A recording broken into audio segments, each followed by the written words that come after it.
Well, hello.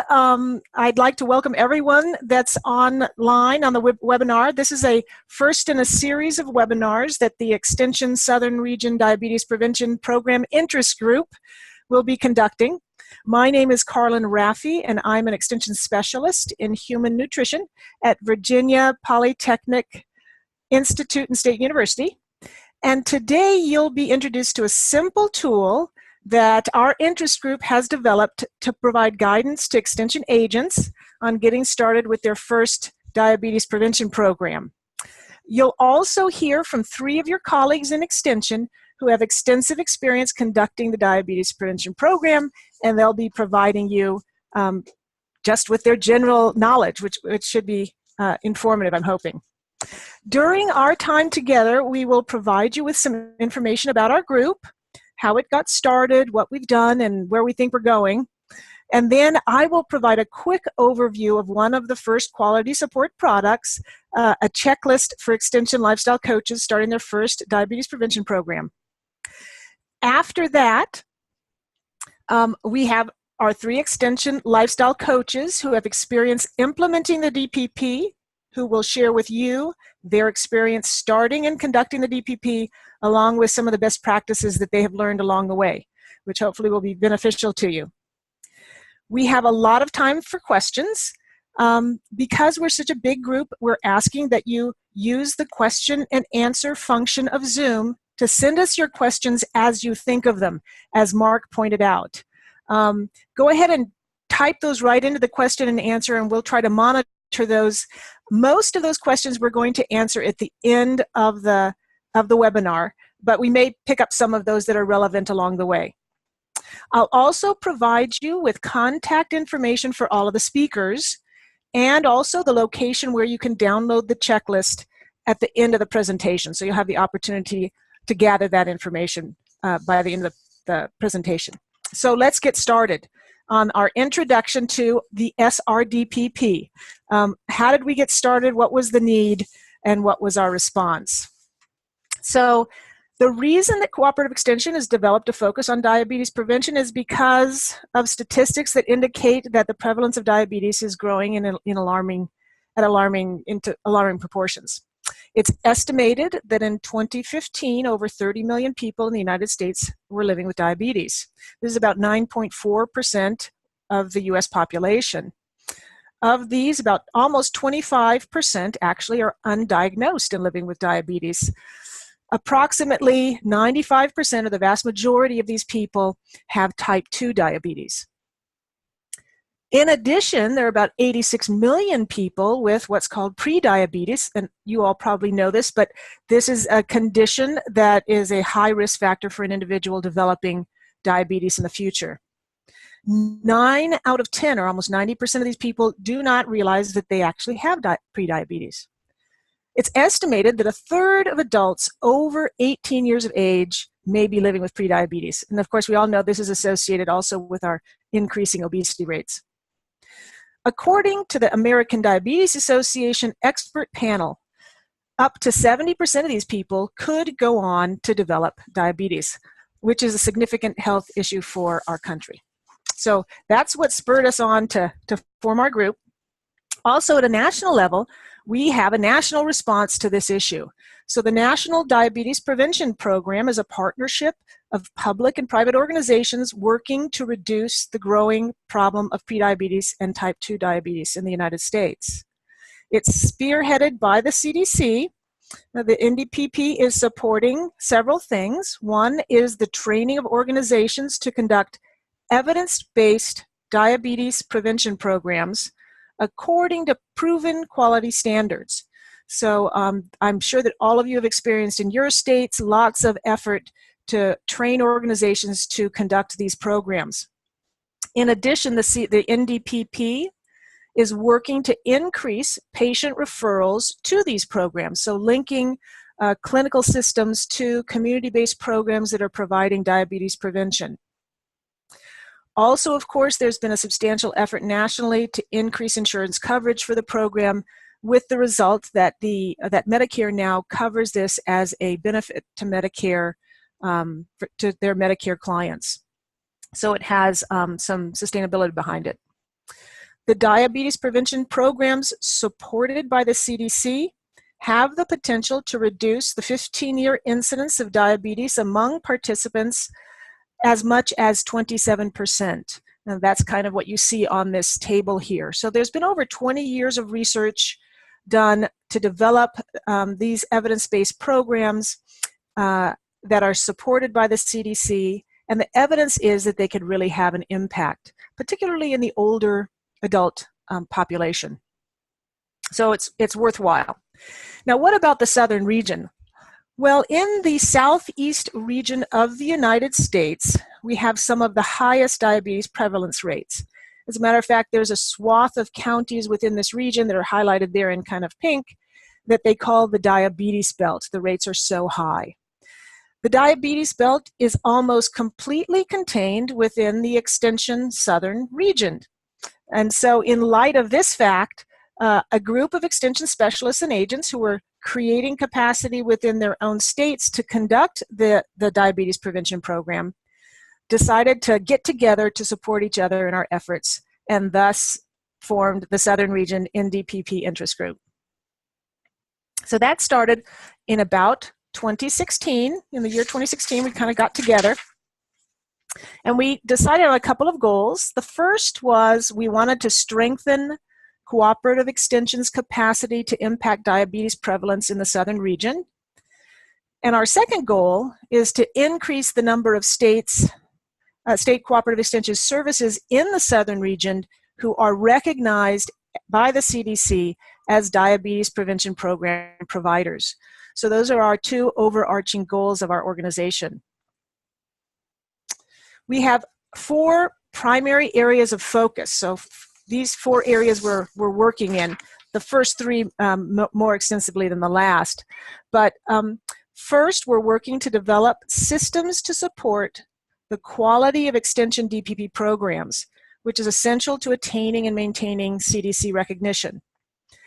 The second is we are developing a common set of evaluation measures and tools so that we can combine our data to measure and document regional impacts by extension specifically. Our third area of focus is to try to develop systems appropriate to extension to allow us to be able to submit health insurance claims, including to Medicare, which is the real potential for sustainability of this program within extension. And finally, we're working to design common branding and marketing to increase the visibility and recognizability of Cooperative Extension as a DPP provider. So these are, that's a quick overview of how the Southern Region NDPP interest group got started, what our goals are, and our 4 kind of working areas of our organization. So as I told you, I'm going to provide just a real quick look at what is this DPP startup checklist. Basically, when we're talking about quality support, one of the first things we saw a need for was that agents who are newly trained as lifestyle coaches and want to get their program started kind of just needed a little help on, okay, so what's my first step? Just to get those individuals moving forward with starting their first DPP program. And so we put together this DPP startup checklist to help that process. And the checklist has talks about 4 steps towards getting your program started. The first step is a community assessment, including an assessment of the burden of diabetes in the community of the lifestyle coach and which populations are at most risk and should be targeted for the program. Also, what are the ongoing prevention activities already happening in the community and who are the natural community partners for programming in the area?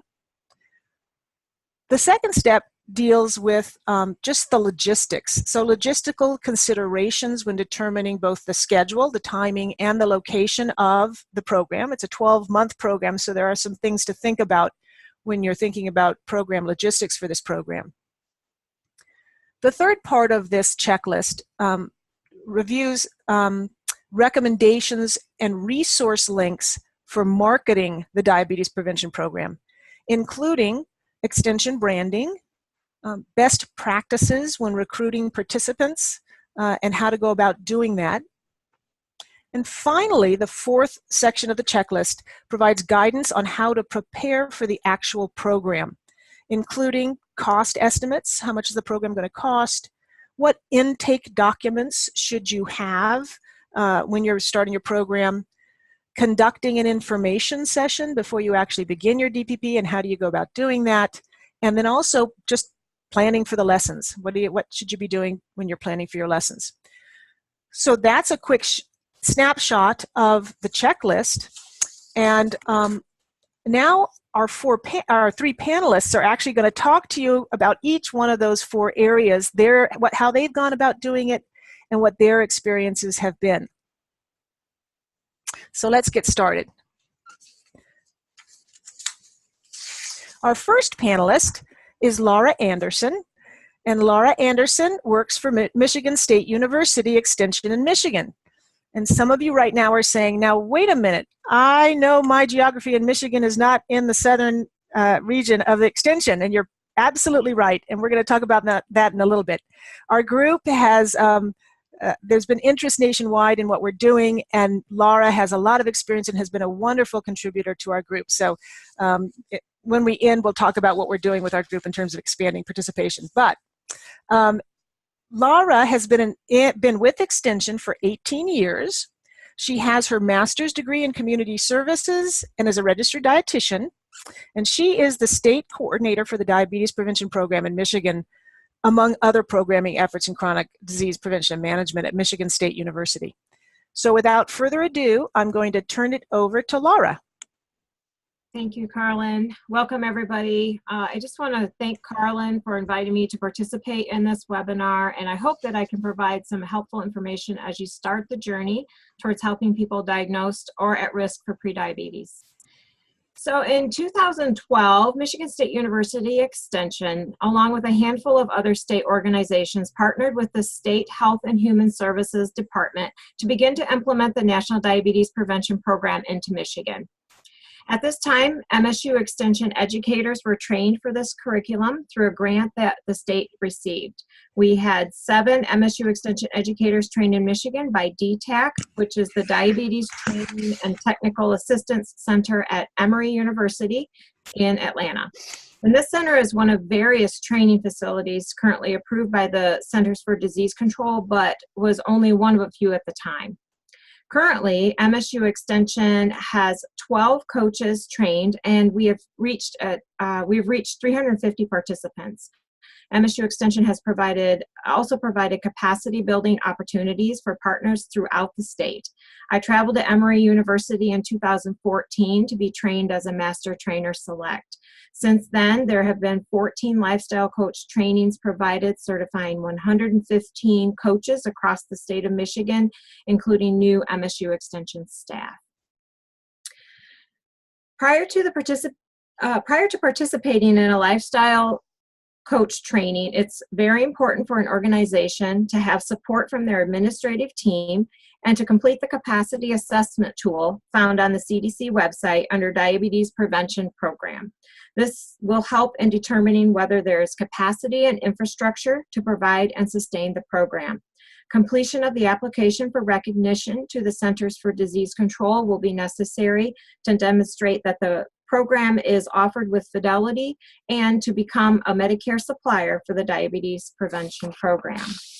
Back in 2012, finding significant data for prediabetes was a challenge, so we used data for diabetes. Sources included current data from the CDC at that time, the state of Michigan, and college faculty. We also looked at trending data.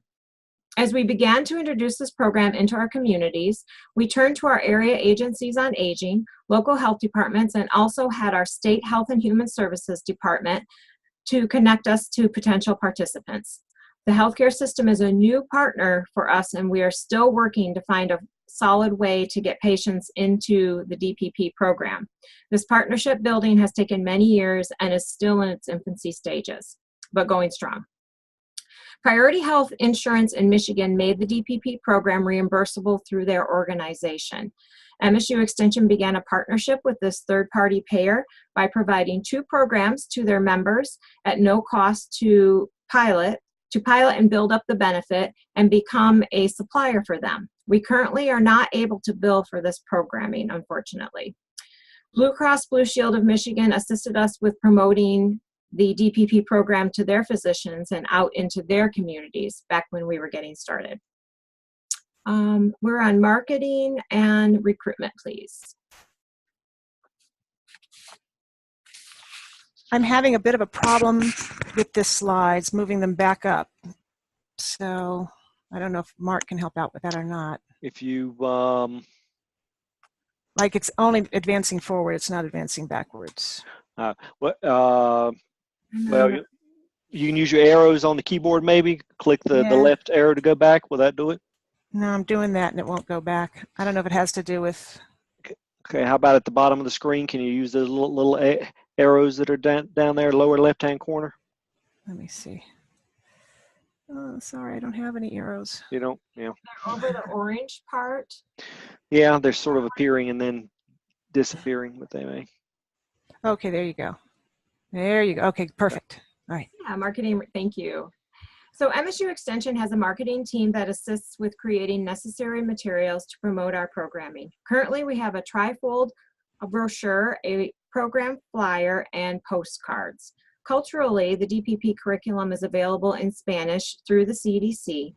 MSU Extension has a few educators that are able to translate our creative materials in Spanish into Spanish. If an organization that is providing the DPP would like to translate the curriculum and materials into another culturally appropriate language, a request can be submitted to the CDC for approval prior to this project. Advertisement for our DPP programs is submitted through the MSU Extension calendar of events, and registration for programs is set up through our events management system as a main way to market a program. We also use our local newspapers, Facebook if it's allowed, and we are now sharing flyers with healthcare systems. A group of our educators have developed a prescription pad that physicians can use with their patients to share our program options. We have found that an information session prior to beginning the year-long diabetes prevention program is crucial, not only to find participants that have been diagnosed with prediabetes or at high risk, but also to let the potential participants decide if they are ready for this program. During the information session, we have the potential participants complete an assessment to determine if they are ready to make changes to their lifestyle. The information session is 1 hour, the same as a session, and is provided 1 to 2 weeks prior to beginning the program. So I'm on funding the program now. Okay.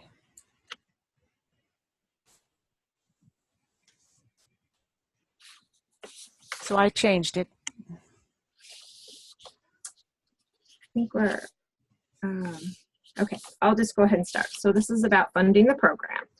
So in the beginning, discussion about cost was based on what was recommended by the CDC. The charge would range from $350 to $550 per participant based on the lifestyle coach.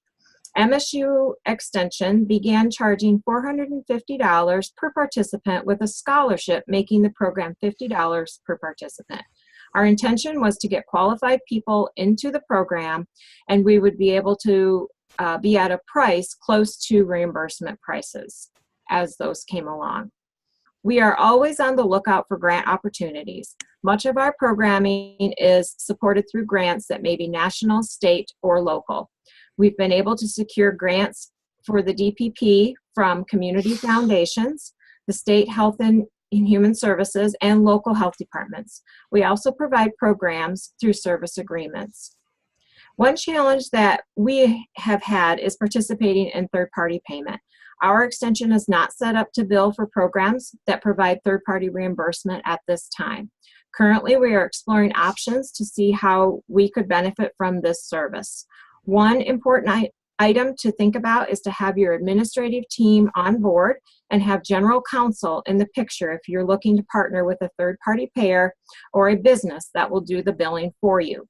Currently, MSU Extension is exploring working with an entity that can do the billing for us. We have learned so much as we work through this process. A few items to share. Read through any paperwork thoroughly. Keep general counsel on board with everything. Make sure that all coaches have an NPI number, which is a National Provider Identification Number. Make sure that all HIPAA policies are in place and all coaches have completed required modules. Have a coordinator for the DPP program. Have a compliance officer will also be needed, as well as making sure that your IT is in on all the planning. As we work through other items, I'm sure we'll learn more. So program preparation. MSU Extension has a best practices document for staff to follow, covering important information about implementing a program, such as eligibility, attendance and weight recording, materials needed for each session, and other items that are found in the CDC standards. A few important tracking documents that we find helpful are the Lifestyle Coach log and the Food and Activity Tracker. The log will provide space to record weight and physical activity and attendance, which are the main biometrics required by the CDC. It's also important to have participants track their food and liquid intake. This is the #1 indicator for weight loss, and 5 to 7% weight loss is one of the goals for this program. Being trained through DTAC has provided MSU Extension with an invaluable resource called Common Ground. It contains a wealth of resources for coaches as they work to be effective and help participants to be successful in their goals. On a monthly basis, MSU Extension coaches meet via Zoom to discuss programming, reimbursement, coaching dynamics, and to continue to provide the DPP with fidelity and success. Thank you, Carlin. Okay, great. Let me make sure I'm unmuted. Can you all hear me? Yes, we can hear you. Okay, great. So thank you so much, Laura. So our next presenter is LuAnn Duncan. LuAnn is an extension agent with the University of Florida Extension. She has 25 years of total experience with extension, 8 of those years in Florida. She's a member of the University of Florida IFAS Extension Priority Work Group in the area of health and wellness. The DPP programs she conducted were in an urban Florida county, Orange County, in the Orlando area. She's recently made a move to a more rural county this year and is in the process of starting the program there. She started teaching the diabetes prevention program with an earlier version of the curriculum, the 2012 curriculum, in 2014. And she began using the newer T2 program curriculum in 2016. So you can see she has many years of conducting the program. She's actually conducted 11 groups through the year-long program over the past 4 years. And with that, take it away, LuAnn. Okay. Well, thank you for having me. And as she said, we're going to discuss this in relationship to the community of Orlando and Orange County, which has about 1.5 million people. So there's not a shortage of people who are in need of the program. But the program environment is really more of a competitive than a collaborative one. So when we started the program, we started looking at where there were gaps, where was it not being offered. And then also in the context of community in relationship to extension, we had several of the graduates who were just very motivated and highly successful in the program, and they have come over to be Master Food and Nutrition volunteers. That program has been in existence in Orange County for about 7 years. And we have also had several Master Food and Nutrition volunteers who are licensed professionals. The beautiful woman there at the right is a certified diabetes educator, and we also had a registered dietitian. Now, we always refer people to their own medical resources, but they were great resources for me if I had questions or if things came up. When we started with daytime, evening, and Saturday programs, and because we had a waiting list, we often offered programs on the same day at 2 different times. So for example, if I had an evening program at 5:30, I'd offer another one at 6:45 and do them back to back. And for scheduling and with extension kinds of other programs coming in, it was nice to keep it within one day. Doing it once on Saturdays was a lot. So when we do Saturdays, it takes a lot of Saturdays. I only did that once, and I'd say only do it if you absolutely have to. Go ahead, Carlin. For marketing, we got a grant for $12,000 from the Florida Department of Health to do actual marketing. I hired 3 people to go out into the community with flyers and plastic holders to put into the doctor's offices, and that really helped us get a good start.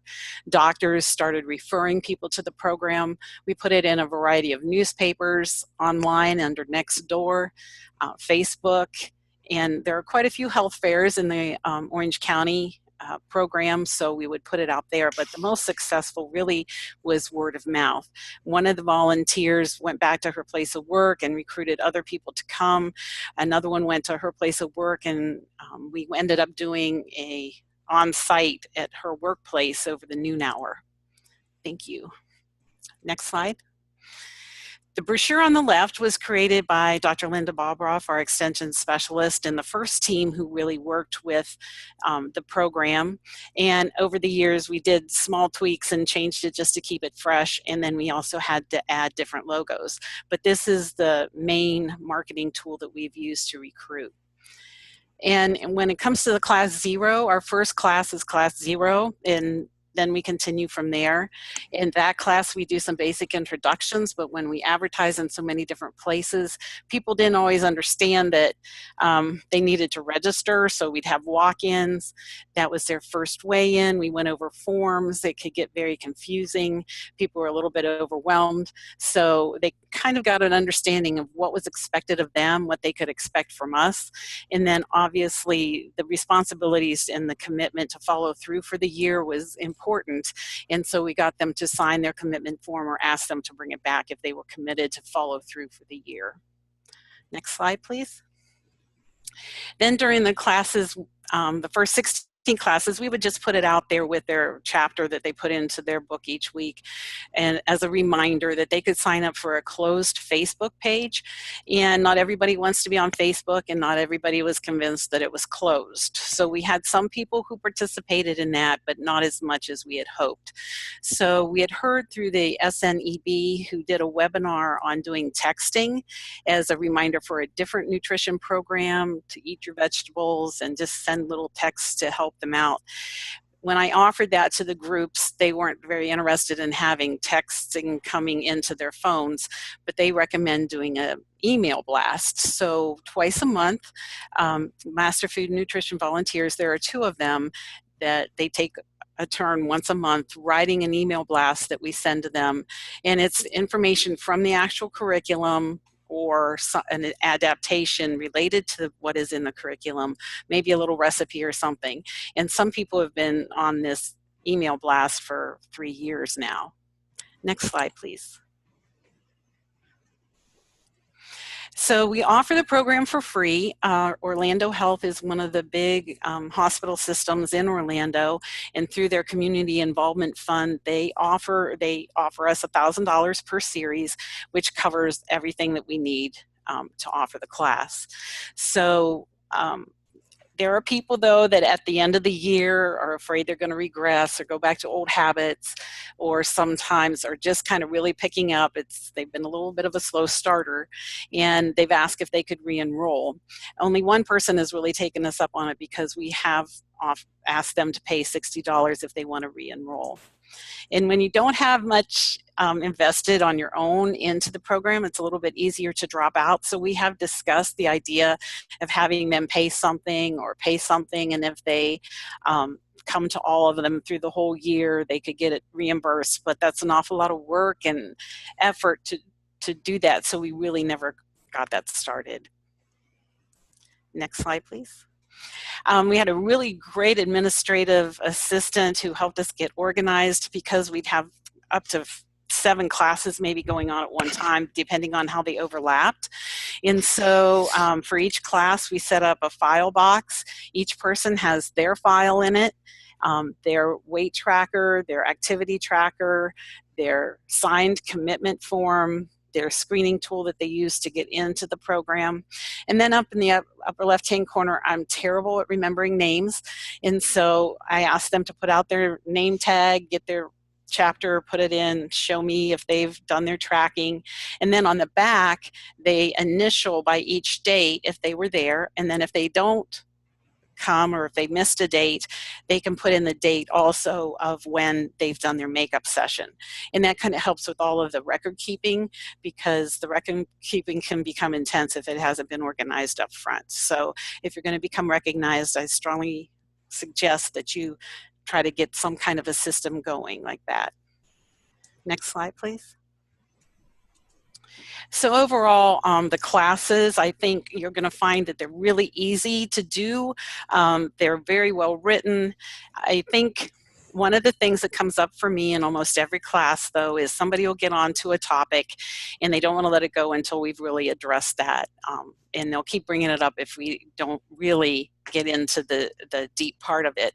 And usually about lesson 4 or 5, and it's the one on eating out. And so basically we move that up a little bit earlier, and it's important to stay attentive to what their needs are and kind of cover the things as they rise. I think the order is pretty good for the most part, but sometimes somebody will just really want to cover something, and there is a chapter for it, so bring it on forward and address it. Some people, a lot of people, really resist the idea of tracking and goal setting and following up with the goal setting part of this. So I really encourage you to figure out a way to cheer them on when they do that. One of the things we do is when they've tracked and we've seen it, their name goes into a pot for a drawing that week, and they get a prize. And it's interesting. Sometimes if they win the prize 2 weeks in a row, they'll let somebody else win because they want to help keep encouraging each other. One of the first things when you start this program is the fact that if you've been teaching, you have a different style probably than what this is built in to be.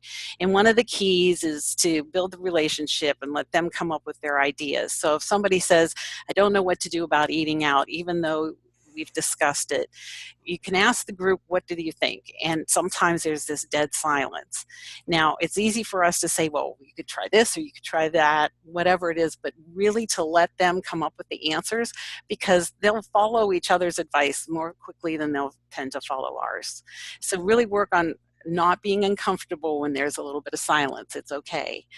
And our first class, we set up group rules on a large Post-it, the flip chart size, and they come up with their own rules, like what we say in class stays in class, or basically that we take turns, just regular group kinds of dynamics that go on that. And then I'll put it up for the first 5 or 6 weeks to keep everybody on track. If I have to, I'll pull it back out again.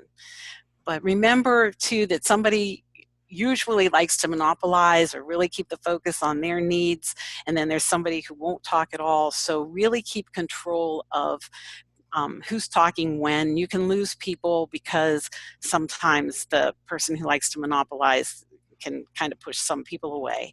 So really keep control of how much people talk, and just stay at the leader of the group.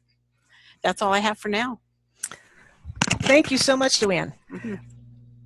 So I don't see any questions yet popping up in our question and answer box. And so I just want to remind everybody, I mean, I'm frantically writing some questions down on a piece of paper I've got next to me. So I'm sure that you guys have, that this conversation has stimulated some questions, and I really encourage you to put those in that question and answer box so that we can answer those for you at the end. So our next presenter is Rebecca Davis, and Rebecca actually is a colleague of mine here in Virginia. It's been lovely working with her on this. But Rebecca has 20 years experience working as an extension health educator in Maryland and now in Virginia.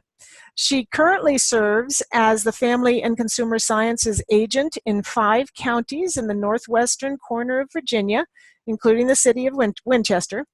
And she has completed 2 DPP cohorts and is currently in month 8 of an additional 2. So she does them 2 at a time.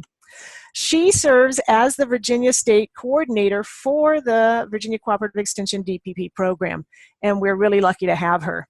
So with that, I'll turn it over to Rebecca. Thank you, Carlin, and good afternoon, everyone, or good morning, I guess, depending on where you are. I appreciate your listening today to the words of wisdom that we all have to share about this, because this has been a great program for me and probably one of the highlights of my my extension career, and probably because you get an opportunity to work with people over such a long period of time that you really get to see behavior change, which is different compared to most of the programming we do.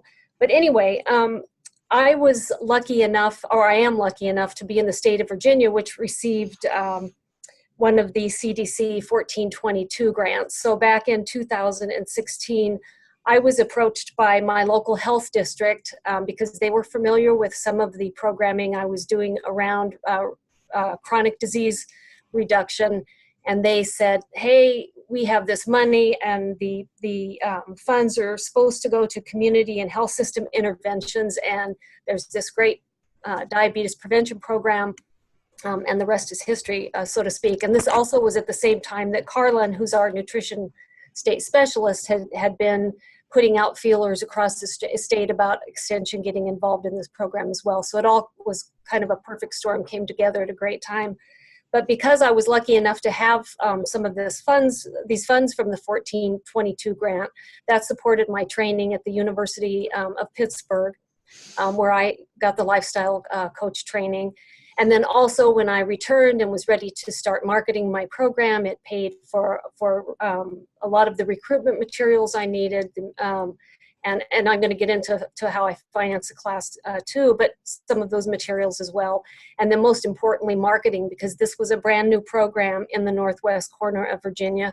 The hospital system, we have a very large hospital healthcare system in this area, but they were not at that time doing this program. Now they are, and I'll talk a little bit more about how we collaborate, because I think it's fairly unique from what I've heard from other folks. It's not competitive at all, and we really are able to work together well. But anyway, in 2016, there were no prevention programs in Northwestern Virginia, so it was like a wide open field, so to speak.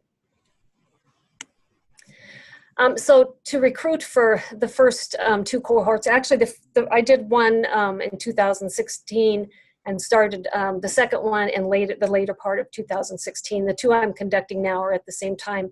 And I would not necessarily recommend that. I know LuAnn said she does that way too, but it can be exhausting because there's just so much, not just so much work that goes with it, so much preparation, but also, these people, you get to know them really well, and it can be emotionally exhausting too. I think in my world anyway, one at a time is what I would recommend. But anyway, so I had the health department partners. They were great, and they went to all the local physicians and medical practices and told them about this great program. So they were recruiting for me. And then at the same time, both they and I were going to a lot of civic organizations to talk about prediabetes.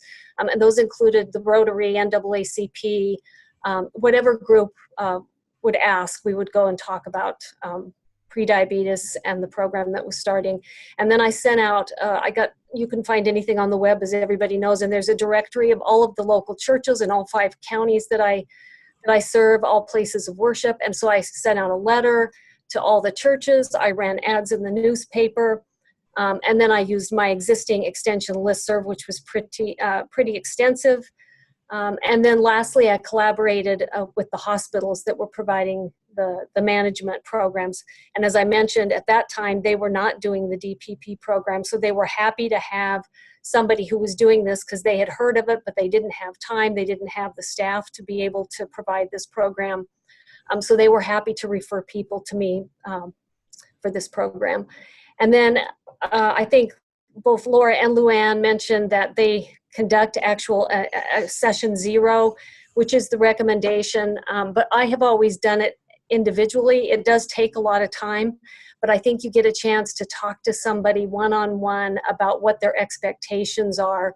And I've done it for a few people on the phone, but most people I ask them to come in and meet with me. And so we fill out the screening form. I don't have a commitment form like LuAnn does, but I think that's an excellent idea to have somebody sign one of those forms that really spells out what the expectations are in terms of attendance and logging and things like that. But anyway, it's also, if you have time, I would recommend doing it one-on-one with people. These are just a couple of examples of some of the marketing materials we have used. The one on the left is the state developed and has our logo on it, and I've used that in lots of different venues. And then the one on the right is just an ad that we used in a newspaper. And then also the health department wanted something that appealed more to a lower literacy audience and that focused a lot on some of the more around the healthy eating and cooking. They thought that would get people to attend a little more readily.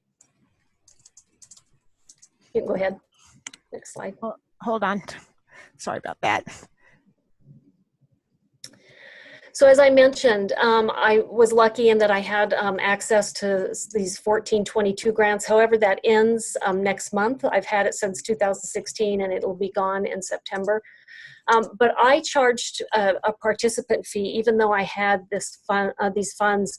And the reason I did that, and again, I think this was mentioned earlier by one of my colleagues here, that there's much more of a commitment from somebody who's paid even a small amount than people get. If it's free for whatever reason, they don't see value in it. If they pay even $10 for something, then they feel like they have an investment in it.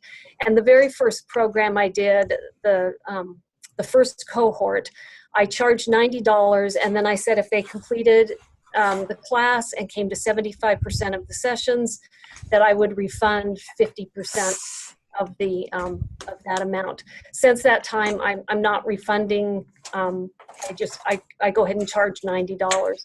I do ask if they're uninsured or on Medicaid, and if they say yes, I do offer the class for free for those folks. And then I've had some people who do have insurance who say they still can't afford the $90, and of course then they are allowed to come on a scholarship. I thought you might want to know what it costs for approximately 15 participants, and these are estimates, but probably pretty close to being ballpark. So for food for the entire year, because I don't do a food demonstration. I have a master food volunteer do it, and they aren't doing a demonstration. They actually do it before the class begins because there's not enough time to do that as part of the class. But I think that that's one of the draws for a lot of the people is they like tasting some new healthy recipe. And a lot of times I use one of the recipes from the cookbook that I provide. And I've used a number of different cookbooks as incentives. I've used the diabetes cookbook. I've used a number of different healthy cookbooks that are available on the market. The resistance band's approximately $150. I provide the Calorie King. Some people don't take it, and for those of you, I'm sure most of you know what it is. I have one here in case you haven't. I'm sure you recognize the logo. It's been around for a zillion years. But what people like about it is they throw it in the back seat of their car, and because it focuses on fast food restaurants and restaurants, I think it really is a good tool for them to be able to have at their fingertips to look things up, even though we have all that stuff on your phone. A lot of people say that they are much more likely to look it up if it's in this book, in their purse or in their car, as opposed to looking up, the calories at whatever restaurant you're at. Of course, now that's a law, and we're seeing them everywhere. But it is really a good tool. And then again, the cookbooks I mentioned, the binders and the manuals, and then the facility rental. The facility rental is one that is obviously going to be dependent upon your situation. Some people, this is the largest cost, and some people don't have it. I have a church that I use for all of my programs because I don't have a kitchen in our county office. and they don't charge me anything. So I use this, because I have the grant funds, I use these funds as a way to give the church $100 a month for a rental fee. And some months we met there 4 times, some months we met there 1 time, but they got $100 each month.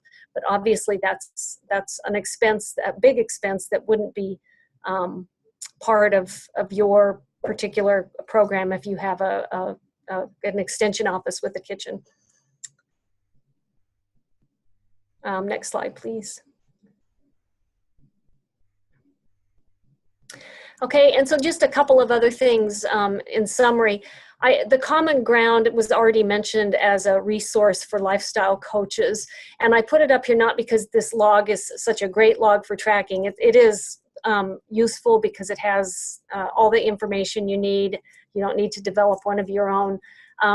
But I put it there as a reminder for me to explain to you that there are so many resources out there through CDC, through Emory, and then through all these lifestyle coaches nationwide, not just with Extension, but with a lot of other organizations too, who have developed these different tools to use with this program, and they share them on these sites. So there's lots of good resource out there to help with the program.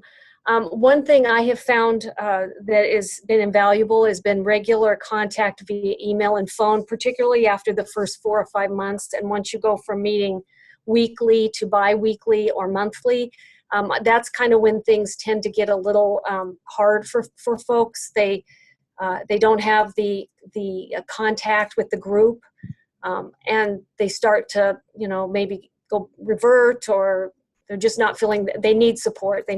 So I try to email not only feedback on their food diaries if they're still handing them in at that time, and I'll address that in just a second, but also, just to check in and say, hey, I was thinking about you. Remember you asked a question about whatever, what fruits and vegetables were high in fiber, whatever, and I found this. And so it's just kind of a way to let them think that, you're thinking about them and they're important, and it makes a difference. I've had people say they really appreciate the personalized contact.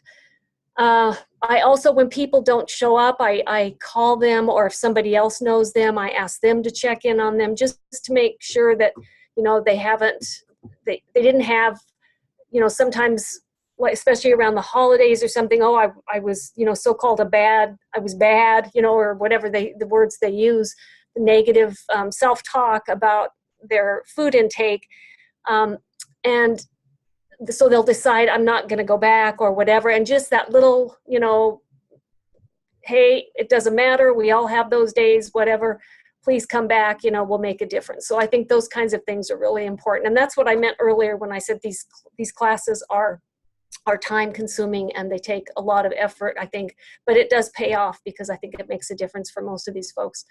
And then I made a comment earlier about food demos. I think the food demos are so important, and I think partly that's what makes some of our extension programs a little unique from maybe the hospitals, because they don't do this. That's not part of how they normally teach. There may be some that do, but it's really good to have them be able to taste some of these recipes that are in these cookbooks that you give them, or healthy, other healthy dishes, whatever. And they really appreciate that. And I really like when they come back and they tell me, hey, I made that kale salad. We really liked it. It's going to become one of our regular things. And then lastly, I would say, again, the other great thing about Extension offering this program is the Master Food Volunteer Assistance if you are doing food demonstrations, because you have someone there before the class starts to get everything ready. And then when you're, and then they usually serve. And then when I'm done, everything is cleaned up. It's just really nice. You don't have to do that yourself. I think that's it. I thought I was going to go back to something, but I lost my train of thought. So. Okay. Well, if you think of it, jump in anytime. Let's see, Laurie, were you going to field some questions for us? I sure can. I'm gonna stop sharing just so everybody can see everybody. Go ahead. Thanks. Okay, we have a question from Rebecca, and she asks, do you keep the file box with participants' folders at the meeting place of the session? Is this for me or from Rebecca? This is from Rebecca. Okay. All I right. think we can all answer that. So if you want to go ahead, Rebecca. Sure. No, I don't. I keep, because it's confidential, weight and other information about participants, it needs to come back with you to your office and be in a secure spot. This is LuAnn, and yes, we have a locked cabinet in our office because of HIPAA laws. We pretty much have to. If you haven't done the HIPAA training, you need to do that. But yes, that material is protected. Okay, and I'll also answer in very similar fashion. I want to make sure when you say participant folders, the participants do actually have folders with information that's for them. So I usually have them take those home and bring them back. But if you're talking the folders of intake form and that kind of privacy information, we also keep it in a locked file. So Rebecca, hopefully we answered your question there. The next one is from Janice. And, oh, Carlin's not on, but it says, Carlin, you mentioned Medicare will reimburse. What about participants under 65 years of age that are not on Medicare? I can answer this if you want me to. Yeah? Sure, go ahead, yeah. Okay, sure. So as of right now, there could possibly be some reimbursement through employers that may have their own insurance entity that they have set up to do that. In Michigan, we have one insurance company, Priority Health, that has set up reimbursement for that for their members, regardless of age. So I think it would just be a matter of checking around to see if it is a reimbursable product for the organization itself. But as of large entities, as of right now, it's just Medicare. And I think it's Medicare Advantage. Okay, the next one is, do the leaders of the year-long series fit the DPP in and around other FCS/extension duties, or are they solely focused on the DPP? No, it's amongst, I'll answer that and then everybody else, but that's what I meant earlier. You have to plan this whole year of these meetings, and it is very time consuming, but we have other things that we do too. And no, we don't have the luxury of doing only this. Thank you. LuAnn, how about you?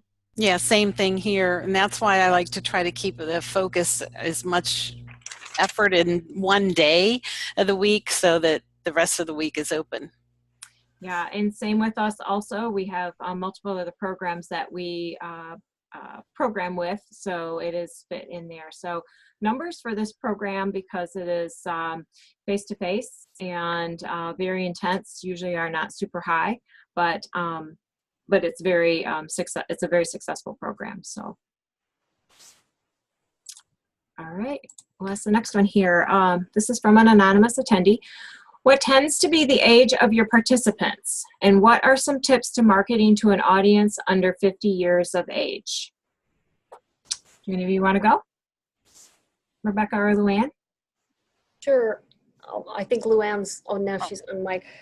I would say the average age of, I've done one workplace wellness one, even though it was open to the public, and the average age on that was much younger. I'd say probably around 40, or maybe even a little bit younger. But my other programs, I'd say most people are retired, although I have had people as young as in their 30s who have been diagnosed with prediabetes. And then, of course, I've had people as old as mid-70s. So it really is a wide range, but I would say probably the average is around 60 to 65. Thank you. LuAnn, how about you? Well, the few young people that we have had participate, it's usually their parents, and it's usually because of a weight issue that they think they're going to help them lose weight, which I reiterate over and over again that it's not a weight loss program, but it's usually parents or somebody else or in the work site program. We have had individuals though, and they've been real successful because then everybody in the group just parents them. Yeah. All right, and I'll finish with us. We do have audiences under 50. Many of them are older than 50, but those that are under 50 have been with our worksite wellness, or they may have just gotten information from their physician to attend. So ages range for us as well, it sounds like, for many others. So the question was... Let me jump in real quick before we end. I'm just going to put we've got a survey. I'm going to share this in chat. We can continue with the questions, but just while folks are listening, I just wanted to make sure we got that in. Be sure to click on that and give us some feedback. I like to put that in before, if we wait to the very last minute, folks start dropping off and they won't think to do it. So if you don't mind, folks, while you're listening to these last few questions, share with us your thoughts in our survey. And this is Carlin. I just want to say hi. Sorry about the snafu, everybody, but it looks like you were able to pull things together. All right. Thank you. Thank you, Carlin. Welcome back. The tips for marketing to the audience under 50 years of age, I don't know if that was answered, but real quick, we usually go through our local newspapers. We may go through physicians' offices, or health worksite wellnesses have been other areas that we've tapped into. Okay, one more. This is from Vanessa. Actually, she thinks she's part of our group. So what percentage of your participants would you say are paying participants, and any pushback from the participants? No, I would say I have probably 80% of mine pay. I've even had people who qualify who tell me they want to pay because they don't want to deny somebody else the opportunity to have a spot. And when I explain that's not how it works, they are pretty adamant about paying. I've never had any pushback, and I think it's worth it. I think one of the things, the mindsets we need to get out of is that in extension, our programs should all be free. I think that there's nowhere else anybody can attend a year-long program for $90, get materials, education, food, cookbooks. I mean, it's worth it. It's worth it. No, I've never had anybody push back. And again, as I mentioned earlier, if they can't afford it, I don't ask questions. I don't ask for proof. They have a scholarship. And if I can say one more thing, this is really interesting to me. The people I have lost, and I haven't lost a lot, but the ones I have lost who have dropped out of the class are all ones who were scholarship. And that may be due to other things as well. I realize that people have other things going on in their lives, particularly people whose lives are a little bit chaotic. But all the people that have dropped out have been scholarship recipients. All right. LuAnn, did you have anything you wanted to add? I know we're at 2:02 right now. Well, I just think, that it sounds true. And if they see a value in the program and there's a cost to it, that they have something invested. And yes, we have always taken 2 or 3 extra people just because when it's been free, we usually lose 2 or 3 people. So there's something to be said to go ahead and start charging. All right. Thank you. We did have one other question, but Mark, should I probably maybe put this through text, or do we have a minute to go ahead?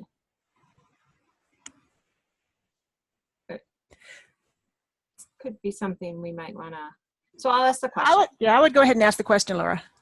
So this is from an anonymous attendee. It says, can you talk a little bit about the evaluation process for the program? Are the evaluations sent to CDC, or does the educator agent do their own analysis of the results of the program?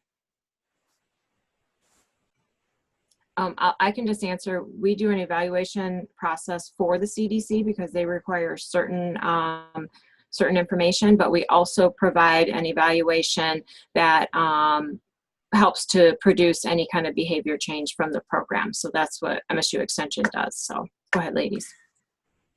This is Carlin. Maybe from the perspective of our group, we have developed a common pre and post evaluation that we're collecting in addition to the standard data that CDC requires that you collect. We don't send that to the CDC. We're hoping to be able to use that to produce some regional evaluation outcomes.